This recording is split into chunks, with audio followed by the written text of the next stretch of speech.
ધોરાજી નગરપાલિકા જેની ઘોર બેદરકારીના કારણે ગત વર્ષે જન્માષ્ટમીનો લોકમેળો ન યોજાતા પૂર્વ ધારાસભ્ય લલિત વસોયાએ નારાજગી વ્યક્ત કરી ચીમકી ઉચ્ચારી।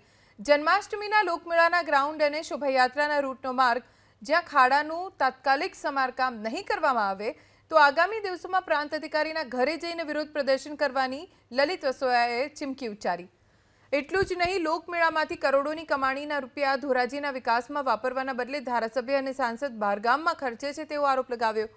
20 ઓગસ્ટ સુધીમાં યોગ્ય કાર્યવાહી નહીં થાય તો ધરણાની ચીમકી ઉચ્ચારી છે। દેશની આઝાદી વખતથી જન્માષ્ટમીનો મેળો જે ધોરાજીની અંદર થતો હતો એ મેળો ગયા વખતે થયો નહીં, હિન્દુઓની લાગણીઓ દુભાણી। આ વખતે વહીવટદાર શ્રીને પત્ર લખી જે ખાડાઓ અને ગાબડાઓ છે તાત્કાલિક ધોરણે રિપેર કરવા માટેની કાર્યવાહી કરવી।